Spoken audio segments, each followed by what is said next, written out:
무엇인가 간절히 찾아본 경험이 혹시 있으신가요? 저도 예전에 한 친구를 연락이 두절된 친구 하나를 밤늦게까지 찾던 기억이 있습니다. 그래서 그동안에는 제가 그래도 계속 신학을 하고 있으니 술집에도 들어가고 어울리지 않게 그런 모든 곳을 다 사사치 살펴보았습니다. 그때 생각해 보면 이 친구를 찾겠다라는 생각으로 어디든 들어갈 수 있다라는 생각을 하게 되었습니다. 마찬가지로 여러분들도 무언가 간절히 원하는 것이 있을 때 앞뒤 상황을 돌아보지 않고 그것을 얻기 위해서 노력하는 그런 경험들이 분명히 있을 겁니다. 우리의 주변 상황을 살피지 않고 자신이 찾고자 하는 것에 몰두하게 된다는 말입니다. 예수님을 찾는 수많은 사람들이 오늘 성경 속에서 등장합니다. 여러분들이 보시면 아시겠지만 성경에는 단락 표시가 있습니다. 동그라미로 되어 있는데 오늘 읽었던 24절에 동그라미 있는 것이 아니라 25절에 사실 단락이 시작되는 것을 알 수 있는데 그 전 상황이 어떤 상황인지를 24절이 알려줍니다. 큰 무리가 따라가며 애워싸 밀고 있습니다. 지금 예수 그리스도는 어디로 가고 있냐면 야이로의 딸, 회당장 야이로의 딸이 크게 아프다는 소식을 듣고 그 딸을 고치기 위해 가는 길이었습니다. 그래서 이 주변 사람들은 어떤 생각을 가지고 있었냐면 진짜 이 예수 그리스도가 예수라는 사람이 사람을 살리는지 못 살리는지 한번 봐야겠다. 병을 고칠 수 있는 능력이 있는지 없는지 살펴봐야겠다. 이런 생각을 하고 수많은 사람들이 애워싼 그런 상황입니다. 예수님을 찾는 이 수많은 사람들이 이 성경 속에서 등장하는데 이 사람들은 다른 것이 아닌 믿음 때문에 온 것이 아닌 예수 그리스도가 어떤 이적을 우리에게 보여줄까 하는 그 궁금증으로 모였던 사람입니다. 이렇게 수많은 군중 가운데 한 여인이 등장합니다. 이 여인은 혈루증을 앓던 여인이었습니다. 다들 알다시피 율법상 이 여인은 부정한 사람입니다. 이 여인은 율법상 사람들이 많이 있는 곳에 다니기 위해서는 알려야 됩니다. 나 이런 사람이에요. 나 이런 사람이니까 나한테 가까이 오시면 안 됩니다. 라고 얘기를 했어야 돼요. 참 부조리한 상황인데 그때 당시에는 어쩔 수 없었습니다. 그러한 여인이 이 군중 속에 있습니다. 이 군중을 뚫고 예수님을 만나러 가는 그 길이 과연 쉬웠을까요? 한번 이곳에 우리 듬성듬성 사람들이 있잖아요. 여기 피아노 바로 뒤에 BTS 진이 있다고 하면 어떨까요? 사람들이 애워싸겠죠. 자리도 아닌데 여기 앉고 막 난리도 아니겠죠. 막 여기까지도 다 오고 보려고 하겠죠. 이 상황 가운데 제가 저 뒤에 있다고 생각을 해봅시다. 그래서 진을 만나기 위해서 나간다고 했을 때 한 사람도 건드리지 않고 아무런 힘을 쓰지 않고 진을 만나러 갈 수가 있을까요? 없겠죠. 수많은 사람을 터치하고 밀고 애워싸고 비키라고 막 소리 지르고 그러면서 제가 왔겠죠. 이 여인도 마찬가지였을 거예요. 수많은 군중 가운데 예수님을 만나러 가기 위해서 아등바등 애쓰면서 내가 저 옷깃이라도 만지겠다라는 그 신념을 가지고 하나의 목적을 가지고 예수님께 절실하게 다가갔을 겁니다. 그러면 이 주변의 군중들은 다 부정한 사람이 되어버리고 마는 겁니다. 이 같은 일을 하면서 이 여인이 얻고자 했던 것은 무엇입니까? 자신의 병이 고침을 받는 것이었습니다. 그 바람 하나로 이러한 일을 저지르고 있는 것입니다. 이 여인의 사연은 우리가 본문을 읽으면서 그리고 설교들을 통해 익히 알았던 본문일 겁니다. 수많은 의사들에게 진찰을 받았습니다. 당시에도 의사가 귀했겠죠. 이 의사한테 진찰을 받고 어떤 약을 먹어라 라고 하는 그 처방을 받았을 때 수많은 자기 재산을 잃게 되었을 겁니다. 저희 아버지도 과거에 좀 신장 쪽이 약하다는 소식을 듣고 지방 곳곳에 좋다라고 하는 의원은 다 찾아갔던 것 같습니다. 제가 볼 때는 이 약이 정말 이상하다 싶은 건데도 이렇게 막 비싸게 사고 그 병을 고치기 위해서 애썼던 그런 기억이 있습니다. 그렇습니다. 우리는 뭔가 내 병이 있다, 내가 간절히 원하는 게 있다 하면은 의심이 되더라도 그 지푸라기라도 잡는 심정으로 하나님께 나아갑니다. 어찌 보면 이 여인이 가졌던 이 믿음은요 정말 연약한 믿음이었다라고 할 수 있는 겁니다. 신라 같은 그 희망이 바로 예수 그리스도가 되었던 겁니다. 예수 그리스도가 내가 옷깃만 만져도 나을 거야라고 했던 이 확신의 그 믿음이 사실은 그냥 그렇게 되지 않으면 어쩌지, 마지막 기회였기 때문에, 마지막 신락 같은 희망이었기 때문에 그렇게 도전했다라고 할 수 있는 것입니다. 그리고 그녀가 예수 그리스도의 옷깃에 손을 닿았을 때 그녀는 느꼈습니다. 여성들은 자신의 몸에 변화가 일어나는 부분들을 쉽게 알아차리잖아요. 남성들보다 더 뛰어난 것 같습니다. 저희 아내도 가끔씩 그런 이야기들을 하는 것 같은데, 우리 첫째 도윤이를 낳았을 때도 몸이 조금 이상한 것 같다라는 것을 느끼더라고요. 이 여인은 분명히 깨달았을 거예요. 내 몸에 뭔가 달라진 변화가 생겼다 하면서 예수 그리스도가 이제 이 여인을 찾습니다. 누가 내 옷에 손을 대었다. 제자들은 얘기하죠. 이렇게 군중들이 많고 막 애워싸고 밀고 있는데 누가 만졌는지 내가 어떻게 합니까? 라고 예수님께 묻습니다. 그런데 예수님은 그 여인을 찾아야겠다라고 합니다. 이 순간 여인의 마음 가운데 들어온 마음은 고침을 받았음에도 불구하고 오늘 성경은 두려워하여 떨고 있다라고 이야기를 하고 있습니다. 왜 두려워졌겠습니까? 자신이 벌인 일들, 수많은 사람들을 건드리고 그리고 자신의 죄가 생각났을 겁니다. 나란 사람이 과연 이 병을 고침받을 만한 그런 능력, 예수 그리스도의 능력을 받을 만한 사람인가라고 생각이 들었을 겁니다. 그런데 이 두렵고 떨리는 이 여인의 마음 가운데 하나님께서, 예수님께서 뭐라고 말씀하십니까? 평안히 가라, 구원이 너에게 임하였다 라고 얘기합니다. 이 여인에게 예수 그리스도는 큰 은혜를 주셨습니다. 오늘 말씀 속에서 몇 가지 장면들을 다시 한 번 더 살펴보면서 우리가 중심이 되는 그 말씀, 이 말씀을 통해 우리가 무엇을 깨달을 수 있을까? 세 가지를 한번 살펴보겠습니다.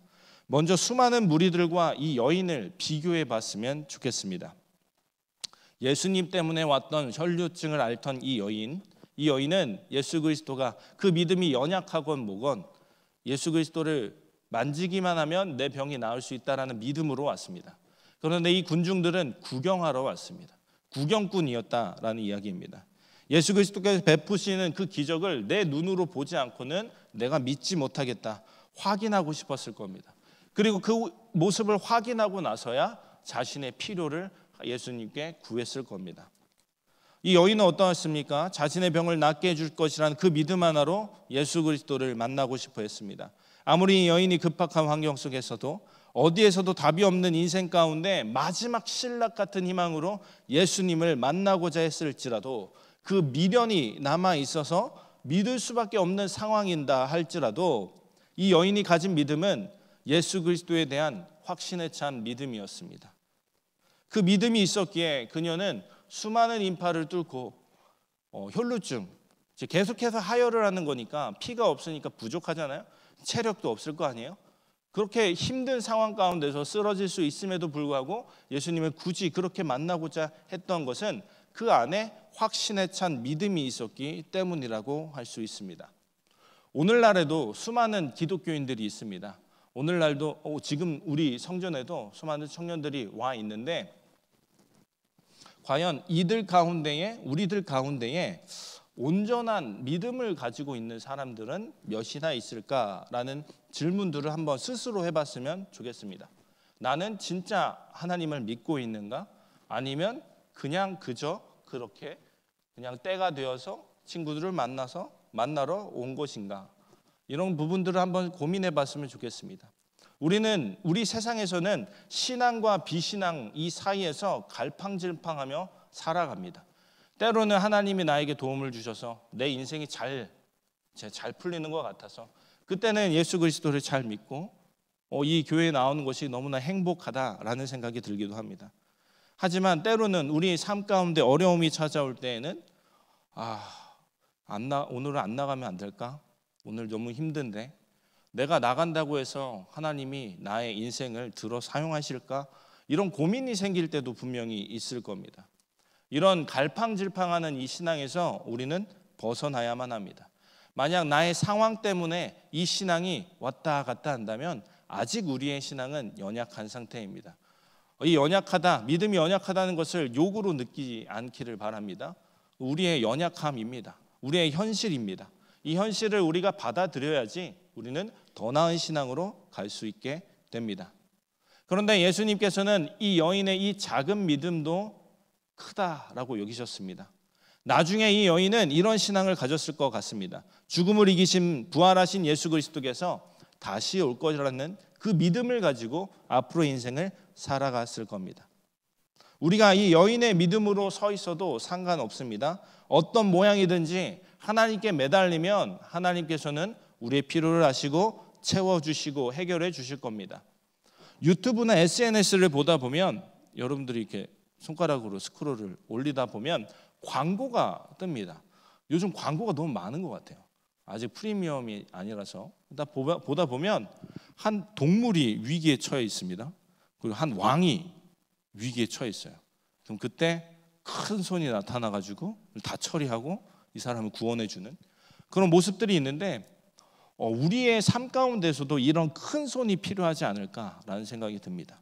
우리의 어려움 가운데 이제 저기서 불이 화재가 막 일어나고 우리가 도망가야 되는 그런 상황 가운데 하나님께 기도할 수밖에 없겠죠. 큰 손이 필요합니다. 이럴 때 하나님께 간절히 한번 기도해 보시기 바랍니다. 하나님께 기도만 하고 가만히 있으라는 얘기는 또한 아닙니다. 이 혈루증을 앓던 여인은 어떤 노력을 했습니까? 수많은 의사를 찾아갔습니다. 의사를 찾아가서 자신의 병을 낫고자 노력했습니다. 그리고 수많은 인파를 뚫고 예수님께로 나아갔습니다. 여러분들도 그 정도의 노력은 한번 해보시기 바랍니다. 아무리 힘들고 삶이 궁핍하고 어려울지라도 이 예배를 사모하는 마음으로 끝까지 이 예배의 처소에 거할 수 있었으면 좋겠습니다. 그리고 여러분들이 삶 속에서 그 세상 가운데에서도 부단히 열심히 일했으면 좋겠습니다. 그런 가운데 하나님께 기도한다면 하나님은 분명히 여러분들을 사용해 주실 거고 여러분들의 어려움을 해결해 주실 것입니다. 하나님을 움직일 수밖에 없게 만들었으면 좋겠습니다. 한 이야기를 또 하나 할게요. 의학 드라마를 제가 참 좋아하는데요. 의학 드라마를 보다 보면 좀 명의가 있습니다. 정말 좋은 선생님, 의사 선생님이 있는데 이 선생님이 열심히 이제 수술을 집도합니다. 수술 길고 길었던 이 수술을 마치고 이제 보호자한테 딱 나와서 이제 머리 딱 풀면서 얘기를 하겠죠. 제가 할 수 있는 조치는 다 취했습니다. 이제 종교가 있으시다면 신께 간절히 기도하십시오. 우리가 할 수 있는 일은 기도밖에 없습니다라고 얘기를 합니다. 우리의 기도를 하나님은 움직이게 만들 수 있습니다. 세상의 다른 신들은 어떨지 모르겠으나 우리의 하나님은 우리의 기도와 우리의 노력을 보시고 반드시 응답하실 겁니다. 물론 그 응답받는 삶이 어제도 리더들과 이야기하면서 그 삶의 상황이 시궁창일지도 모르겠다. 그 도움을 받기 직전까지는 너무나 힘들 것 같다라는 생각이 듭니다. 그때 저는 여러분들에게 판단을 유보하자고 제안하고 싶습니다. 끝까지 지금처럼 나아가 보시기 바랍니다. 열심히 노력하고 열심히 기도하면서 나아가시기 바랍니다. 여러분들에게만 이렇게 얘기하는 것이 아니죠. 저도 마찬가지입니다. 저도 제 삶 가운데에 어려움들이 참으로 많습니다. 제 마음도 참 어려울 때도 참 많고요. 예전에 어떤 교회에서 사역할 때는 너무 어려움이 커가지고 상담도 받고 그랬던 적이 있습니다. 그런데 이렇게 노력을 하다 보면 열심히 기도하면서 나아가다 보면 하나님께서 분명히 해결해 주시더라고요. 지금 제가 겪고 있는 모든 문제들도 저는 한번 판단을 유보 한번 해보도록 하려고 합니다. 여러분들의 인생 가운데에도 어려움이 있다면 유보하시기 바랍니다.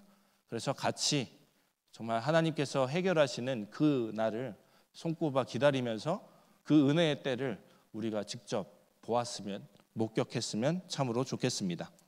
두 번째로 생각해 볼 것은 그렇다면 이 여인의 믿음은 옳은 것인가입니다. 여기 우리 성격들이 막 T와 같은 사람들, 분석적인 사람들은 과연 이 여인이 옳은 일을 한 것인가라는 생각이 들지도 모릅니다. 얘기했죠. 부정한 여인이 사람들을 만지면, 정한 사람들을 만지면 분명히 부정해집니다.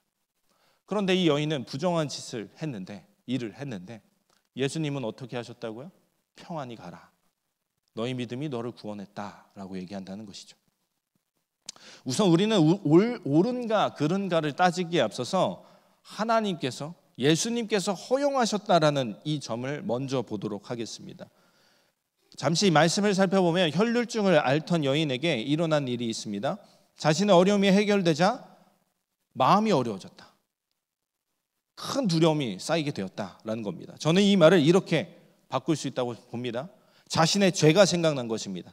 지금까지 벌인 일들, 그리고 나의 과거의 삶들이 생각났을 겁니다. 내가 과연 이 의로우신 분의 손을, 옷깃을 잡으면서까지 내가 구원받을 만한, 내가 치료를 받을 만한 사람인가? 이런 고민들이 있었을 겁니다. 그런 두려움 앞에서 떨고 있을 때 예수님께서 말씀하신 겁니다. 평안히 가라라고 말입니다. 너에게 구원이 임했다라고 말씀하십니다. 그럼 이것을 바꿔서 얘기하면 이 여인은 그랬던 사람입니다. 회개할 줄 알았던 여인이라는 겁니다. 자신의 상황을 하나님이, 예수님이 내 병을 고쳐주셨네, 이제 막 살아야지, 이제 가야지 하고 도망갔던 사람이 아닙니다. 두려워서 가만히 예수님의 말씀을 기다리고 있었다라는 것입니다. 회개할 수 있는 그런 여인이었다는 거죠. 이 여인은 믿음을 가졌습니다. 그러한 믿음을 가졌기에 예수 그리스도께서는 허용해 주셨다라고 할 수 있습니다. 그리고 예수 그리스도께서는 구원을 너에게 임하였다 하는데, 이 구원은 후에 다 같이 살펴볼 내용이지만 몸이 치유받는 그 치유뿐만 아니라 죄에서 구원을 받게 되는, 예수 그리스도의 죽음과 부활로 구원을 받게 됐잖아요, 우리가. 그런 구원의 뜻도 담고 있습니다. 그러면 이 여인을 통해서 수많은 사람들이 부정함을 얻게 되었는데 그 모두에게도 선포된 구원이다라고 할 수 있는 겁니다. 예수 그리스도가 이 선포를 함으로써 여기 있는 모든 회중들은 부정한 사람이 아닌 정한 사람이 되었다라는 겁니다. 우리가 이곳에서 살펴볼 것은 우리가 하나님의 도우심을 받았을 때 난 도움 받기 마땅한 사람이야, 이렇게 떳떳한 모습을 취하는 것이 아니라 하나님께 감사함으로 나아갔으면 좋겠다. 나는 부족하지만, 나의 기도도 부족하고 나의 신앙의 양태도 부족하지만 하나님께서 나를 고쳐주셨네, 하나님께서 나를 구원해 주셨네 하는 그 감사함을 가지자라는 겁니다. 저는 한 가지만 더 여러분들에게 제안을 하고자 합니다. 그렇다면 이 여인은 회개할 만한 그 마음을 가진, 그 신앙을 가졌던 여인이었기에 치료를 받았습니다. 우리가 만약에 원하는 것이 있다, 하나님께서 나에게 해결해 주실 만한 그런 문제가 있다 한다면 먼저 회개를 해보자는 제안을 해보자 합니다. 먼저 하나님께 나아가고 나의 죄, 나의 잘못된 신앙 양태들을 하나님 내가 고쳐보겠습니다 라고 나갈 때에 하나님께서는 여러분들의 문제를 분명히 해결해 주실 겁니다. 그렇지 않더라도 하나님께서는, 예수님께서는 오늘 혈루증을 앓던 그 여인의 그 믿음이 약하더라도, 연약하더라도 이 여인은 스스로 회개할 수 있는 여인이야 라고 생각하시며 이 여인을 구원으로 이끌으셨던 이 예수 그리스도의 구원에 이를 수 있습니다. 하지만 더 확실한 곳으로 가야 되지 않겠습니까? 우리가 먼저 하나님께 구하기 전에 나의 삶을 되돌아보고 하나님께 더욱더 가까이 가고 하나님께 구원을 받을 만한 그 합당한 사람이 되었으면 좋겠습니다. 마지막으로 두 구절을 한번 살펴보겠습니다. 28절과 34절의 말씀입니다. 이 말씀을 함께 읽어보겠습니다. 시작. 이는 내가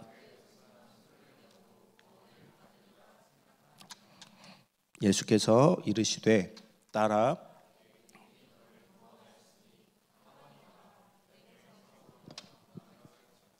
아멘. 이 두 구절에서 공통적으로 나오는 말은 구원이란 말입니다. 28절은 여인이 생각하는 구원과 34절에 예수 그리스도께서 말씀하시는 이 구원이 조금 다른 의미를 가졌다라고 볼 수 있는데, 이때 쓰인 단어, 여인이 생각했던 단어는, 구원은 치유하는 것이었습니다. 나의 부족함 채워주시기를 바라는 그 구원이었습니다. 그런데 예수 그리스도가 생각했던 것은 죄에서 구원받는 것, 영생을 얻게 되는 것, 복음을 들고 세상 가운데 나가는 것을 의미했습니다. 예수님께서는 이 여인을 치유하시고 율법이 부정하다고 한 일들을 정하게 만드셨습니다. 그리고 이 여인에게 너가 죄에서 해방되었다. 이제 더 이상 두려워 떨지 말고 자유롭게 나아갔으면 좋겠다. 너의 인생이 앞으로도 평안해질 것이다 라고 축복해 주십니다. 그럼 우리가 할 일은 이제 무엇일까요? 앞에서 말씀드렸지만 우리의 어려움 가운데 하나님께 간절히 구하는 것입니다. 하나님께 매달리면 내가 이 전에만 나오기만 해도, 이 성전에서 예배만 드리기만 해도 나의 인생을 책임져 주실 하나님을 믿습니다 라는 마음으로 여러분들이 이곳에 나와서 우리의 어려움들을 하나님께 토로해 봅시다. 간절히 구한다면 하나님께서는 반드시 이 여인에게 주었던 그 말씀처럼 너의 믿음이 너를 구원하였다 라는 말을 반드시 들을 줄 믿습니다. 그리고 또한 이 여인이 고백했던 것처럼 두려워 떨며 있었던 것처럼 우리의 죄를 회개해 봅시다. 우리의 삶을 돌아보면서, 우리의 과거의 삶을 돌아보면서 예수 그리스도의 빛을 비춰보고 잘못된 일들이 있다면 돌이키시기 바랍니다. 그런 노력들이 함께할 때 하나님께서는 반드시 여러분들에게 원하시는 바, 뜻하시는 것을 분명히 이루실 줄 믿습니다. 그리고 구원에서 구원에 이를 수 있는 여러분들이 되었으면 좋겠습니다. 첫 번째 구원에서 구원에 이른다고 했을 때 이 첫 번째 구원은 여러분들의 삶의 자리에서 해결함을 받는 것입니다. 이 구원에서 여러분이 원하는 것을 얻음에서 더 나아가서 예수 그리스도가 우리를 위해 십자가에 못 박히시고 죽으시고 돌아가시고 부활하셨구나. 그렇기 때문에 내가 이제 자유롭게 되었구나. 새 생명을 얻게 되었구나. 이런 기쁨으로 나아갈 수 있으면 좋겠습니다. 더 이상 여러분들의 어려움 때문에 전전긍긍하는 것이 아니라 오히려 우리의 신앙 때문에 전전긍긍했으면 좋겠습니다. 이대로는 안 되는데, 나의 신앙이 이대로면 안 되는데를 외치면서 나아가시길 바랍니다. 그런 여러분의 신앙, 그 믿음을 보시고 하나님께서는 움직이실 겁니다. 하나님께서 우리에게 말씀하실 겁니다. 너의 믿음이 너를 구원하였다. 평안히 가라라고 말입니다. 그리고 이제 우리는 어떻게 해야 되느냐? 이 복음의 소식을 알게 되었으면, 평안해졌으면 무엇을 해야 될까요? 이제 세상에 나아가야 합니다. 세상에 나아가서 혈루증을 앓던 그 여인들에게 찾아가야 됩니다.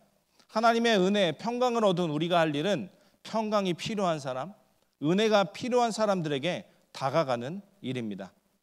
제가 읽은 책은 아니에요. 다 읽진 않았지만 다른 부분들을 읽진 않았지만 한 구절을 읽게 되었어요.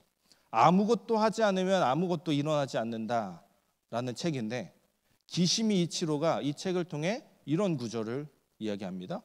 인간의 불안은 개인이 모여 공동체로서 연대했을 때에만 사라질 수 있다. 자신이 타자에게 소속되어 있음을 의식하는 사람만이 불안 없는 인생을 살 것이다.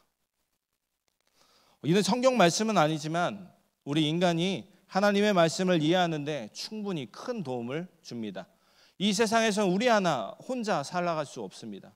혼자 내가 잘 산다고 여겼는데 이내 두려움이 쌓일 겁니다. 불안감이 우리에게 찾아올 겁니다. 내가 갖고 있는 이 평안함을 곧 이내 잃어버리면 어떡하지? 라는 불안이 찾아오게 될 겁니다.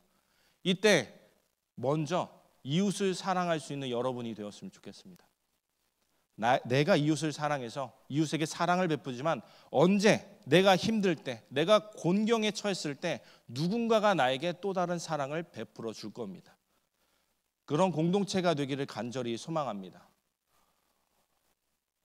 어제 제가 토요일 날 사역을 열심히 딱 정리를 하면서 뉴스를 봤습니다. 제가 그동안 뉴스를 잘 안 봤더라고요. 근데 경상도 지방에 화재가 연달아 일어났다라는 이야기를 듣고 나의 신앙을 다시 한번 돌아보게 되었습니다. 나만 바라보는 신앙을 나도 갖고 있지는 않았을까라는 생각 말입니다. 여러분들을 위한 그런 사역들만, 기도만 제가 집중하지 않았나라는 반성을 하게 됩니다. 세상 가운데에는 모든 집들이 전소해서 어려움에 처한 사람들이 너무나 많습니다. 오늘 아침에는 더 제가 또 회개하게 됐는데, 그 이유가 뭐냐면 제 친구 중에 지인이 그쪽에 집이 다 전소됐다라는 얘기를 듣고 그제서야 제가 기도해야겠다라는 생각이 들더라고요. 참 부끄럽다라는 생각이 들어요. 나랑 관계 있는 사람이 어려움에 처했을 때만 내가 이 동정심이 발생하는 건 아닐까라는 생각을 하게 되었어요. 여러분들도 한번 곰곰이 생각해 봤으면 좋겠어요. 이런 사람들의 아픔, 고통의 소리가 있을 때 너무 나만을 위해 기도한 것은 아닌가 한번 곰곰이 생각해 볼 수 있는 오늘 이 시간이 되었으면 좋겠습니다. 왜 그러냐면 예수 그리스도는 내 자신과 같이 내 이웃을 사랑하라라고 했기 때문입니다. 이 이웃은 나와 관계 있는 사람뿐만 아니라 하나님이 살려주신 예수 그리스도께서 피값으로 살리신 모든 전 세계 사람들을 뜻합니다. 그래서 우리 그리스도인들은 뉴스를 더욱더 많이 봐야 됩니다. 한국에 있는 정치 이야기만 보지 마시고 전체적으로 세계에 일어나고 있는 모든 일들을 한번 살펴봤으면 좋겠습니다. 요즘 매체들이 워낙 잘 돼 있어서 세상에 어떤 일들이 일어나고 있는지, 어떤 뼈아픈 일들이 일어나고 있는지 알 수 있거든요. 저도 한동안은 그렇게 뉴스를 찾아보다가 최근에 좀 바쁘다는 핑계를 대면서 그런 일들을 못했는데, 여러분들 함께 이렇게 기도하면서 나아갔으면 좋겠습니다. 우리의 기도가 필요한 자들에게 이제 들어갈 거고, 그 기도가 하나님께 상달돼서 하나님이 분명히 해결해 주실 거예요. 이런 노력들이 우리가 어려울 때도 누군가가 나를 위해 기도해 주는 그런 선순환이 되지 않을까라는 생각이 듭니다. 우리는 완벽하지 않습니다. 완벽한 인간이 아닙니다. 예수 그리스도가 아니기 때문에 혼자 힘으로는 해결할 수 없습니다. 우리가 연대해서 교회 이름으로 예수 그리스도께서 피값으로 사신 교회의 힘으로 해결하려 할 때 불안에 떠는 세상 가운데 혈루증 앓던 여인과 같은 사람들에게 복음을 전하게 될 수 있을 겁니다. 그들이 일단 불안에 있으니 그 불안을 평안함으로 바꾸고 그 안에 복음을 제시해 주면 어떨까요? 그냥 복음만 먼저 제시하는 것이 아닌 너희가 이 교회 나오면 내가 해결해 줄게가 아니라 우리 함께 같이 울면서 해결해 보자. 그 해결된 그 삶 가운데, 회복된 그 삶 가운데에서 나는 이런 신앙을 갖고 있는데 함께 신앙으로 나아가 보지 않을래? 라고 제안할 수 있는 우리 모두가 되기를 간절히 소망합니다. 이 시간에 찬양 하나를 하겠습니다. 우리의 삶을 돌아보는 그런 찬양. 내 앞에 주어진 매일의 삶을 살다가 보면 그곳에 날 향한 계획, 섭리가 있다네.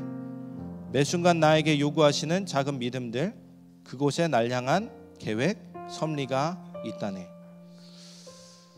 지금 여기 계시며 말씀해 주신 하나님, 내 삶에 역사하시는 신실한 나의 하나님을 찬양해.